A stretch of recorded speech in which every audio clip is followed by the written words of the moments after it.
in welcoming the Honorable Minister of State for Human Resources Development, Dr. Shashi Tharoor, the guest of honor, Dr. Karan Singh, Member of Parliament and President ICCR, our special guest, His Excellency Francois Richier, Ambassador of France, book lovers and the members of the media, to this historic occasion of transition that the New Delhi World Book Fair is making from the biennial mode to the annual one.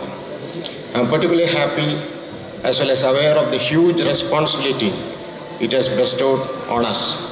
And I would like to assure the Honorable Minister as well as all other stakeholders, including our co-organizer ITPO, that NBT will rise to the occasion and endeavor to meet your expectations of organizing New Delhi World Book Fair as a memorable annual calendar event. On behalf of the Federation of Indian Publishers and the Indian book community, I extend a warm welcome to you to the New Delhi World Book Fair. In the last half a century or so, the book publishing landscape in India has undergone a metamorphosis. The progress is inspiring and has attracted the attention of global audiences. From a handful of publishing houses in the 1950s, India has grown to be amongst the top 5 publishing countries in the world. From large organizations to small one-man, single setup operations, they generate content in at least 28 recognized languages, if not in more, with an annual output of about 100,000 titles. This has put the Indian publishing in spotlight. Indeed, it is a new beginning for ITPO, as from this year, the Human Resource Development Ministry and the National Book Trust are partnering with us for the first time for holding this prestigious mega book event, which will be now organized every year instead of once in 2 years as the pattern earlier. This year, we have tried, sir, to promote B2B activities, which attracted many trade visitors last time, and I believe this would be even more intensive this year with the number of foreign participants we've had, taking into account what Mr. Malhotra has just stated about the book publishing industry and the very deep potential for exports of books and materials from our country overseas. I'm very glad to be here as a special guest today because it's a very special occasion for France. Of course, the French have not invented writing, the French have not invented printing, and the French have not invented internet. But nevertheless, we have a little pride that we have contributed all along history to producing books and to producing novels and history and science, and that we have tried to widespread that knowledge and that thoughts all over the world.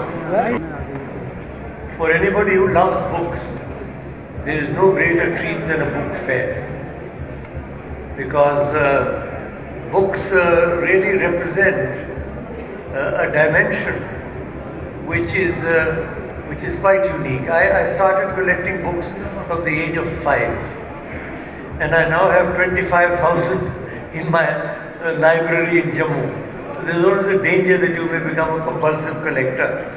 But books really, as it were, epitomize the heart of a civilization.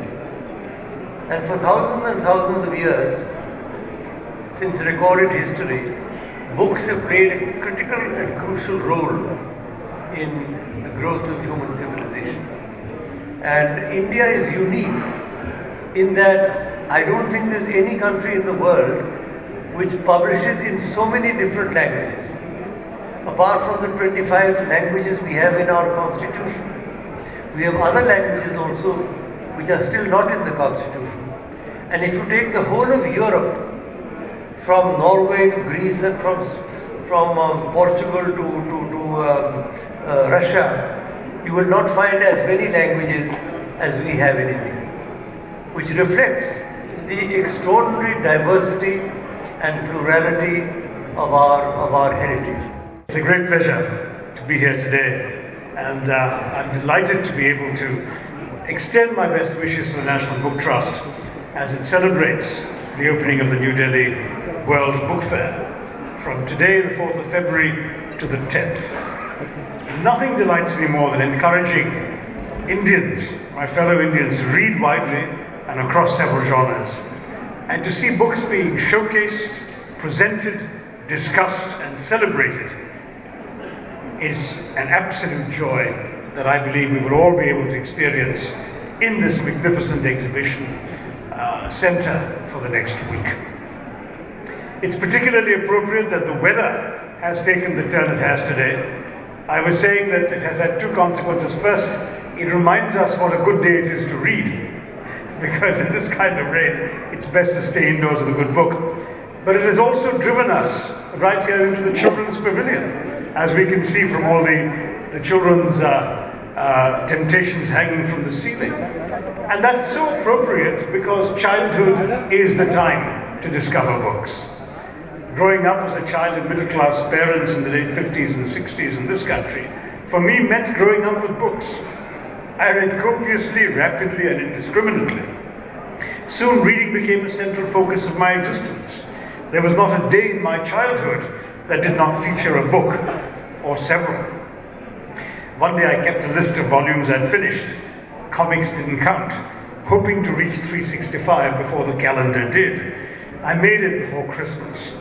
But I don't recommend this to anyone because reading to a deadline or a target takes away the principal pleasure of reading, the discovery of a book, its content, its language, the way it unfolds, and its ability to immerse the reader in an alternative universe.